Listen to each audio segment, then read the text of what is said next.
So allegedly, Nick Cannon's former accountant stole $2 million from him, embezzled $2 million, and fled to Uganda. This guy's an African gentleman, and he has dual citizenship in America and Uganda. So he fled there. I think they can't extradite him because it's a federal crime of embezzlement.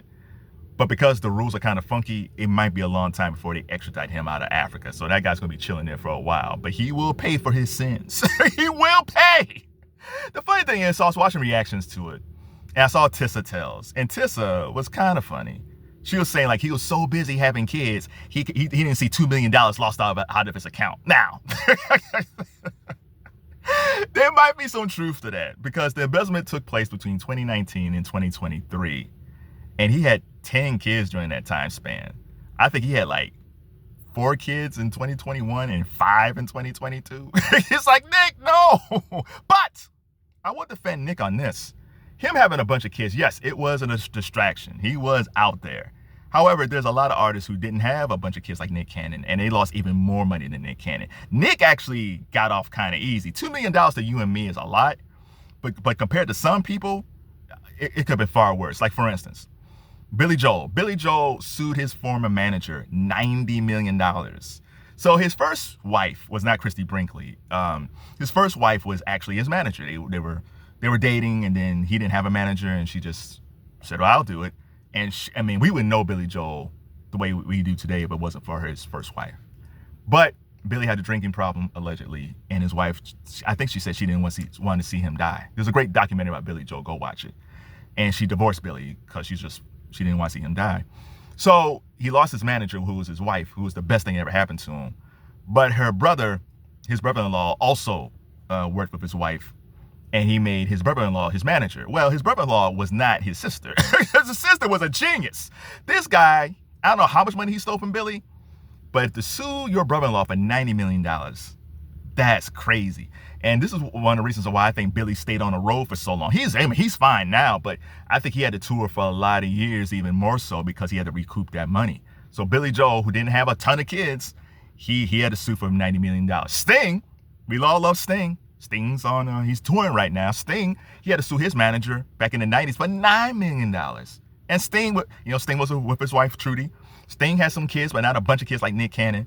Sting had to sue for $9 million because his manager was investing in bad business deals, and he had gambling debts. And the most recent one is Shohei Ohtani, who plays for the LA Dodgers, one of the greatest baseball players ever. He had his interpreter, and his interpreter was his right hand, almost like his best friend. His interpreter, he wasn't just interpret games, like he handled everything for Ohtani. And what happened was his interpreter stole $16 million. And Ohtani knew nothing about this.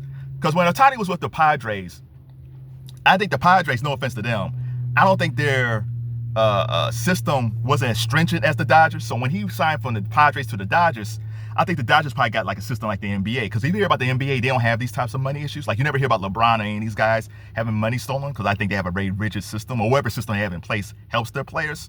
I think the Dodgers probably have the same system. And I think they told Ohtani, hey, man, like $16 million is gone. It's like, what happened? Plus, the connection was there was a lot of gambling debts that was racking up. And at first, they probably thought it was Ohtani, and they found out it was his interpreter, allegedly. And I think his interpreter went to prison. And now Ohtani got a new interpreter. And man, like, I can't imagine losing $16 million.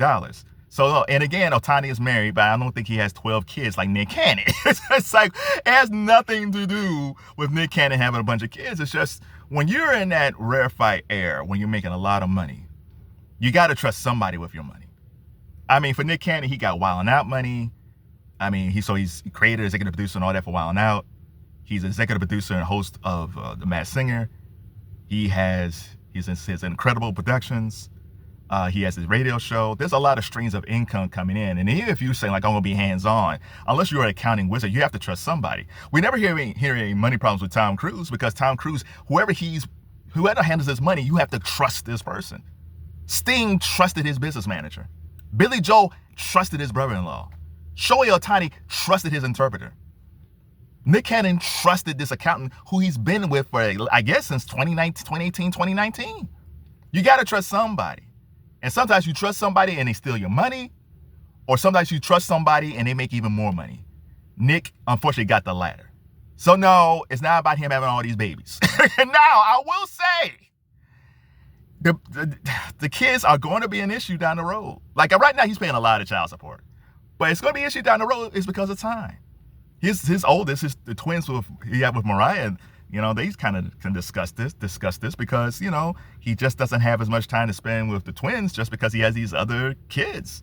As these young kids go from babies to toddlers out of kindergarten, they're going to have dance recitals and chess club and graduations and class trips, and they all want to have Nick show up or Nick be in there, and Nick can't be at all of them just because he has too many damn kids.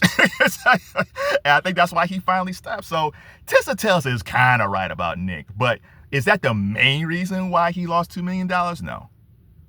He just trusted the wrong person.